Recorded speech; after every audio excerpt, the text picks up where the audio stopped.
Now, it's time for us to have a conversation on the health segment. Now, today's conversation is going to be very exciting for all men, because as for men, when it comes to the issue of the bedroom and, well, we're going to get into that in just a little bit. Dr. Kabelusu is right here with us. I'm going to tell you what we're going to talk about in just a jiffy. But just a quick reminder for you that my GH Pay is back with a bang. And my GH Pay, the app has been reconstituted and built nicely to make things a lot easier for us with push notifications, in-app reporting, GHQR code application, and so on and so forth. Security features like Face ID and fingerprint login, etc., etc. All these have been included in the app. Just go to my Play Store or Google Store. Play Store, Google Store, and Play Store or App Store, and download the app from there. And just fill in a few details, and you're good to go. My GH Pay. Buy, sell, connect. Now, Dr. Kelvin, good morning. Good morning, David. This topic, okay, so first of all, I don't know if you can help us to understand, because I think it's maybe a psychologist rather would be able to answer the question I'm about to ask you. Why is it that men, myself included, now I don't know about you, but you can answer for yourself, the whole idea that we can last long is like an obsession for men? Why? Okay, if you can't answer it, don't bother, don't worry yourself, but I'm still curious. No, but see, the question, the thing about sex, like you said, I mean, it's quite complicated, quite confusing. Yeah. Men want to last long, but have we actually asked our partners whether they want you to last long? Oh, okay. You see, so that's always a problem, because the men want to last long, but if you actually speak to most women, they don't want you to last long, because the longer you last, the more uncomfortable it gets for them. And so because then there's going to be bruising, there's going to be small cuts here and there, so they actually don't want you to last long. So it's important exactly. You see, because and this is because most men have actually reduced the sex act to the penetration, and to the woman, sex actually begins. Yes, it involves much more than penetration. So if you reduce the whole sex act to just the penetration, then you want to last long, and then you are causing the woman a lot of pain and discomfort. I actually read a book years ago. I think it's still in print. It's called "Sex Begins in the Kitchen." True. And a lot of guys, when you read that title, you're thinking that, on top of the cupboards or whatever. That's not what it's talking about. It's talking about the fact that early in the morning, whilst you're preparing breakfast, the way you talk to her, the way you set the mood, you set the tempo, everything is right, So I mean, just to buttress your point. And to even make it more complicated in quotes, the average man actually lasts less than 5 minutes. In fact, the average man lasts about 2 to 3 minutes. Yes. So the question is, why are we so interested in trying to prolong something that we can actually do in 2 to 3 minutes? Why not actually maximize that 2 to 3 minutes so that then our partner can have the best 2 to 3 minutes of their life? In which case they would want more. Because then they've seen your show, and so then the part 2 is going to be better. But you end up spending 10, 15, some people want to go 20 minutes, and the partner is frustrated and will not be in the mood for a second round, and then it now becomes a fight. You see, so it's simply because we have reduced sex to penetration, and penetration is actually the smallest bit of the whole show. And in fact, if some guys would, and this, I don't want us to derail too much of the topic, but some men would argue that the experience with their woman is that as soon as he has his orgasm, she's like, "Oh, have you finished?" But is that all? That's because you wasted time. You missed the most important aspect of sex, which is actually foreplay.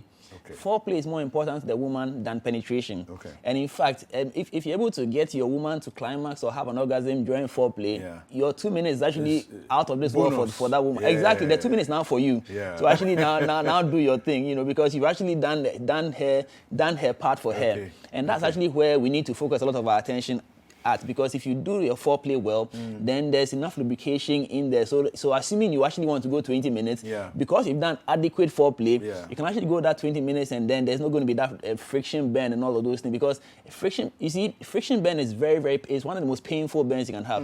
You can compare it to having a water scald. You see, it's not too deep. The burn is not too deep. It's just on the surface, but that is very, very painful, because that's where all the nerve endings are. And so it's more painful to actually get a superficial burn than to get a deep burn, because when you get a deep burn, the nerve endings have all been burned, so there's no sensation. So friction burn can be compared to a scald, like a hot water scald. So it's really, really painful, which is why next time when you're trying to approach the woman, she'll push you away, because no, I'm not about to deal with that pain, because I have to wake up in the morning and go to work and do other things.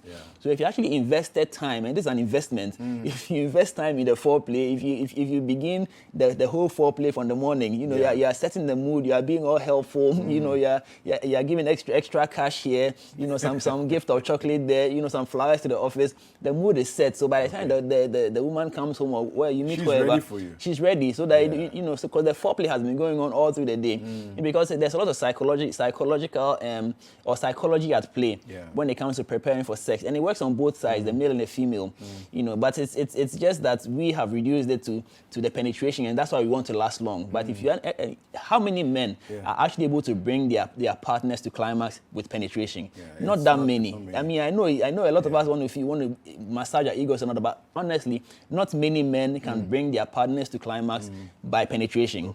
So let's stop focusing on penetration alone. Okay, so talking about now, let's just say that we want to pander to the ego of men, and that men want to last long. Now, there are all kinds of dangerous things that men are taking, to try and help them to last long.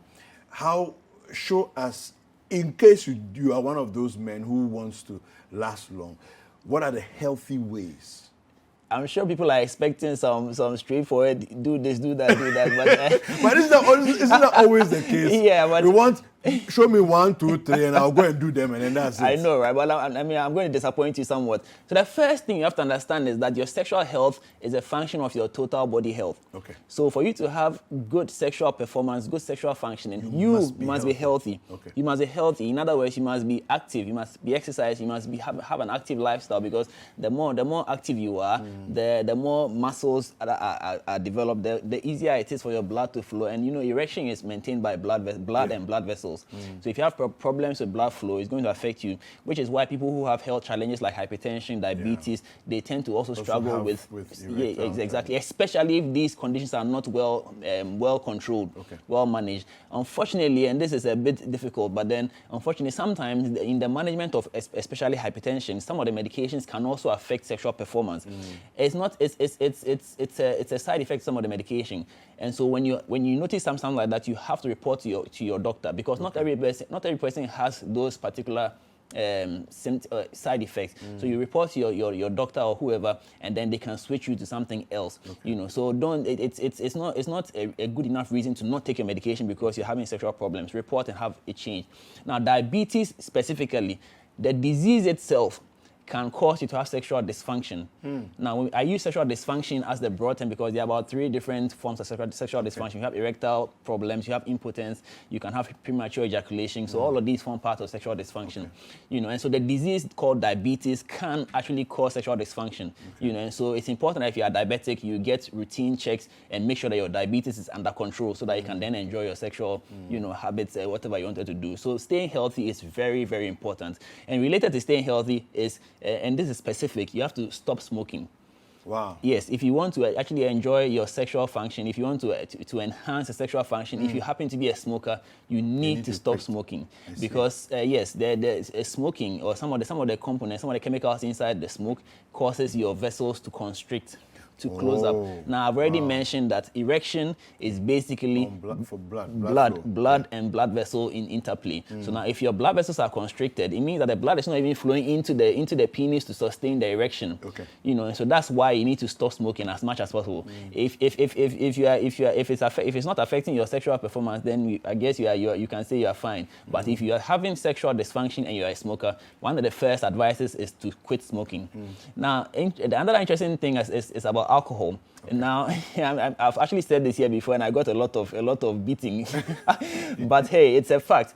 Now, alcohol does not enhance sexual function. I'm repeating, alcohol does not enhance sexual function. Okay. Alcohol is a psychoactive drug in a sense. It causes it's a CNS depressor, central nervous system depressor. So alcohol actually will reduce your sexual function. But you see, because when you start taking alcohol, maybe at the first few shots, you begin to get tipsy. There's a brief period of disinhibition. Okay. So you actually feel on top of the world. That's what we call the fool's courage. You actually feel like you are Superman when you are just before you actually tip into drunkenness. There's a feeling of euphoria, and it is at that point that people think they actually perform well. But this has been research has been done where they actually gave men alcohol to drink, and then so you have sex before alcohol, and then you have sex after alcohol, not on the same day, but there's a way, and then they actually engage their partners to find out what the performance was like, and almost 90% of the partners said that on alcohol, the men didn't perform as good as they did previously. So it's a known fact. Okay. However, if both the man and the woman are both tipsy, then I guess you can say that because of the disinhibition, they will both feel on top of the world, so they are good to go. Okay. But generally, alcohol does not enhance sexual performance. So I've mentioned that you have to stay active. Yeah. You have to keep your chronic medical issues under control. Okay. You have to quit smoking. Don't use alcohol. Okay. Now. Another important aspect is stress. Okay.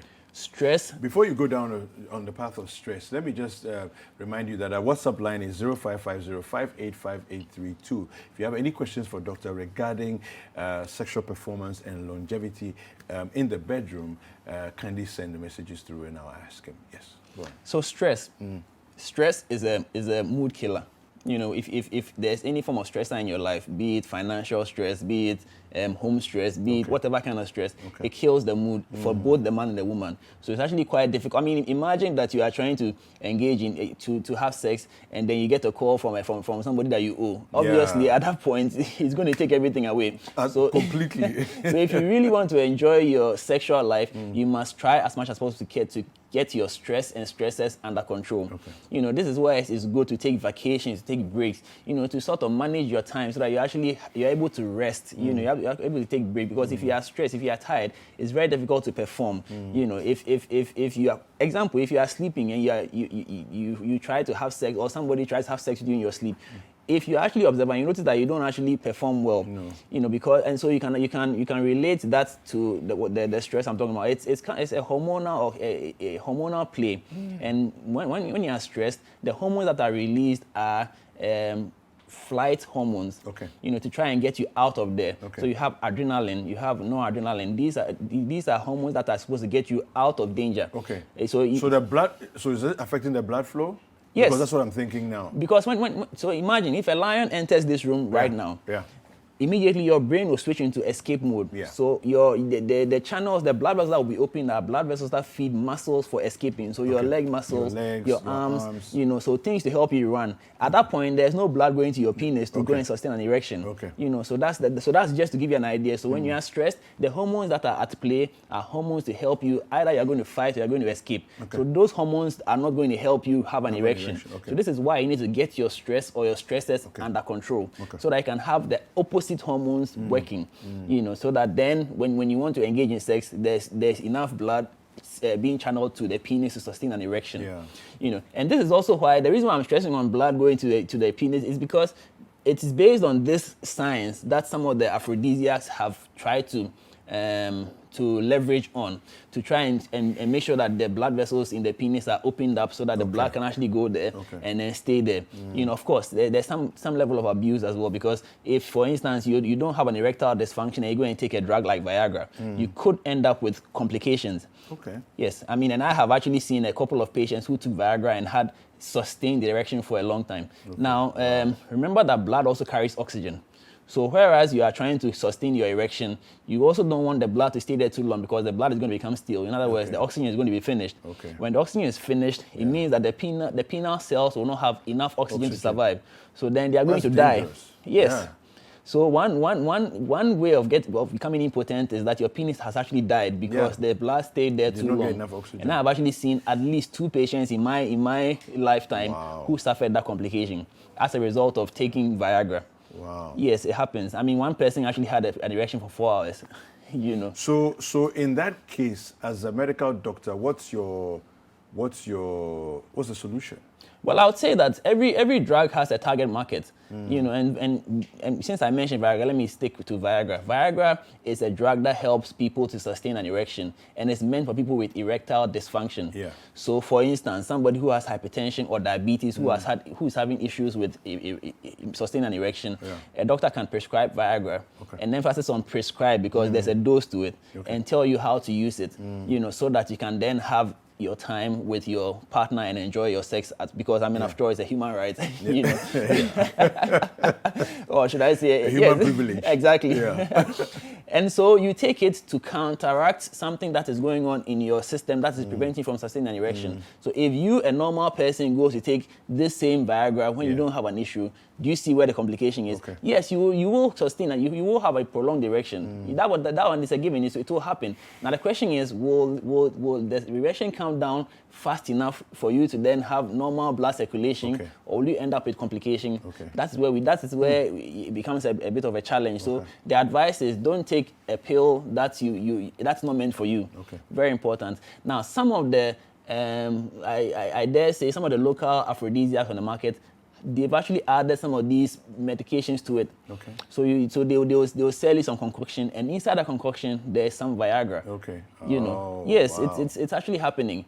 So you may not be aware. They may tell that it's herbs. There are some good herbs. There are some foods like banana is actually a very good food that you can take to improve your sexual function. Yes. Banana is very good. I mean, I'm sure you've heard about tiger nuts, and so there are food items out there that helps to enhance sexual function. You know, but then they will sell you this and tell that this concoction is made up of banana and tiger nut and whatever. But inside the mix, there's something there. Now you don't know, so you go and drink it, and then I have complications. Now you are impotent. What are you going to do about that?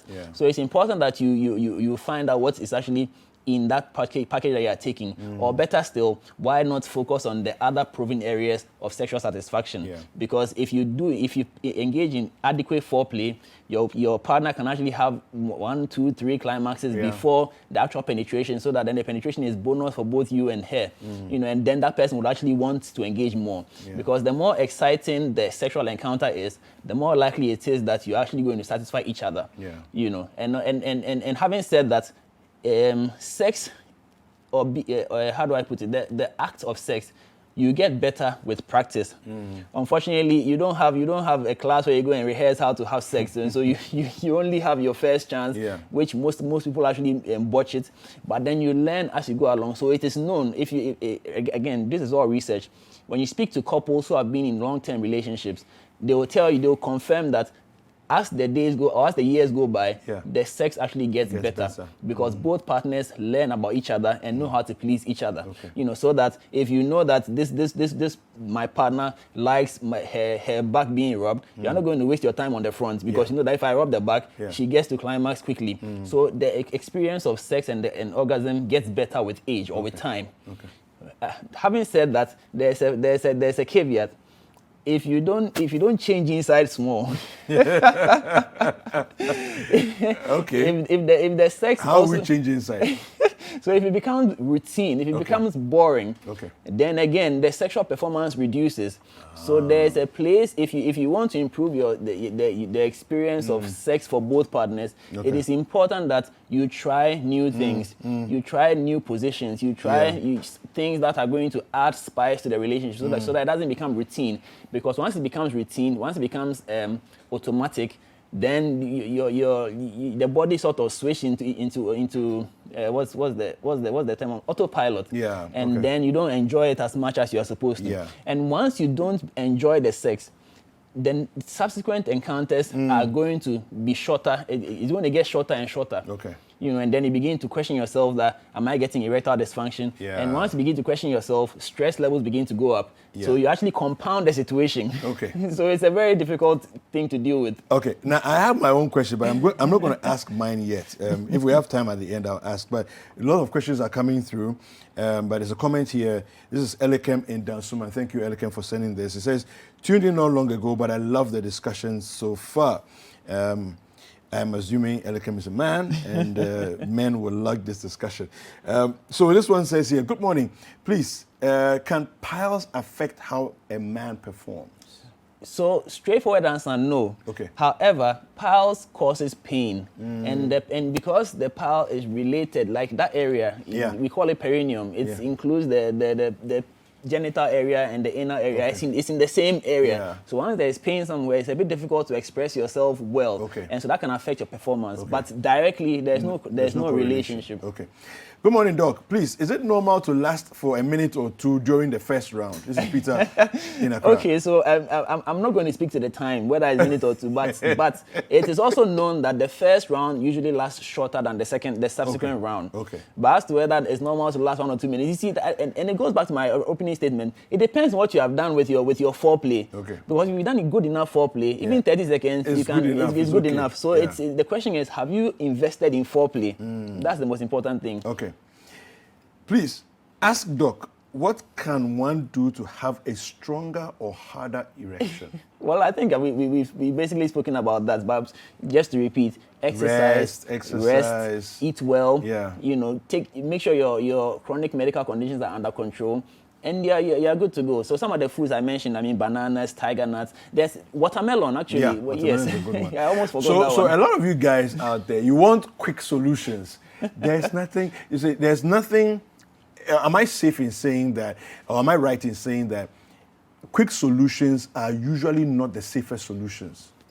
Perfect. Okay, all right, thank you. Perfect. I should have been a doctor, you see. Good morning, please. I'm Anthony Azuma from Ho. Thanks to Dr. Kelvin for this wonderful topic. This one says here, I'm making a lot of notes to change things in my life and others. Well, you should. Thank you. This one says, a question. Does eating sugary foods affect your sexual strength? Again, straightforward answer, no. Okay. But you see, because I know somebody who loves sugary foods. It has 4 strong boys. So sugar is processed. Yeah. It's processed food, which means that it's easier for the sugar to be absorbed into your body system. Okay. And then some of the side effects of that would be weight gain. So then you become obese. Now, obesity is related to diabetes, related to hypertension, related to dyslipidemias. And all these things can affect your sexual performance. Okay. So directly, no, but over time, yes, it will get there. Impact you. Okay. All right, quickly, before we go. What the doctor is saying is true. For women, penetration is not what women want necessarily, but the affection and foreplay. I always tell men, why a woman will say no. Why would a woman say no if they're really enjoying sex? Okay, so good point there. All right, quick one before we go. Can masturbation cause premature ejaculation? I was trying to avoid this topic, but since you brought it up, now masturbation is actually one of the ways of treating this or improving sexual performance. But it depends. Okay, no. Okay, you say that again. So I'm saying that, okay, so let me put it this way. Masturbation is a tool. Okay. Depending on how you use this tool, you can achieve 2 things. You can actually improve your sexual performance or worsen it. Okay. So it's a very, very, and of course, there's also the religious angle and all that. So I was really trying to avoid it, but hey, okay, it's come up. So, oftentimes, most people who engage in masturbation are hiding to do it. Yeah. So they are doing it quickly to get it over and done with. Yeah. So when you keep doing that, you're tuning you yourself. condition your mind. You condition your mind to the fact that stimulation of my penis must be done quickly. Yeah. You understand? So that even now, when you engage with actually a partner to get into the sex act, because your mind is tuned to the fact that once my penis is stimulated, we must end it there and then. So now, quickly, by the time there's you can say Jack Robinson, you are done. You are done. Okay. And that's a problem. However, when it comes to using this same tool to now solve the problem or improve your sexual performance, there's a way to go about it, which we cannot discuss here. So it has to be done in the morning proper TV has context. limitations. Exactly. Okay, so one here says, "Good morning." But just yes, go ahead. It's the same. In the same way, if you keep engaging in quickies, and by quickies I'm talking about, you steal yourself in the bathroom quickly. Let's do this thing. It has almost the same effect as masturbation. Okay. All right. So this one says, "I'm happy to be a fan of Breakfast Show. Please, I have a problem with erection. That is, after the first round, it takes a long time to be erect again. Is this a problem or is it normal?" Well, again, I don't know how old you are, but because age is a factor. Isn't it? Age is a big factor. There's something called the recovery period. So when you've had your first ejaculation, it takes your body a while to recover to start the process again. Now, depending on how old, the younger you are, the faster that recovery period. As you grow older, that period it becomes longer. I mean, in fact, most people don't even recover; they just fall asleep and wake up the next morning. So I don't know how old you are, so it's a bit difficult to give a specific answer. Okay. So finally, let me ask my question. What about performance anxiety? Yes. So it's all part of the stress. Now, but the thing about performance anxiety, and I think I actually alluded to when I said that you start thinking about why you are not performing so well, and because you are thinking about that, it causes your stress hormones to build up, and now you can't even perform at all because so it's a negative feedback. It's a negative feedback loop that needs to be broken. Unfortunately, many people are not able to break it by themselves. So there's help. And that's a good thing. There's help available. In fact, like you said, sex is a very, very important topic to a lot of people. Unfortunately, our culture makes it a bit secretive. But there's help available. If you are able to walk into a hospital or if you're able to engage with a health practitioner, you will get the help that you need. From the medical aspect to the psychological aspect, there's help available. So whatever you are going through, seek help. So talking about seeking help, how do people reach you? Well, I'm active on social media, Kelvin Owusu MD. So you can reach out to me and I'll see what I can do. All right. Well, all your problems can be solved. Just reach out to Dr. Kelvin Owusu on his social media handles. And he's very active, as he said, and he will be in touch with you and help solve those challenges. Hi there. We hope you enjoyed the show. Make sure to subscribe, like, comment, and share with your friends. This is Breakfast Daily on City TV. Join the Breakfast Daily team Monday through Fridays from 7:30 a.m. to 10. Join us for breakfast daily, only on City TV.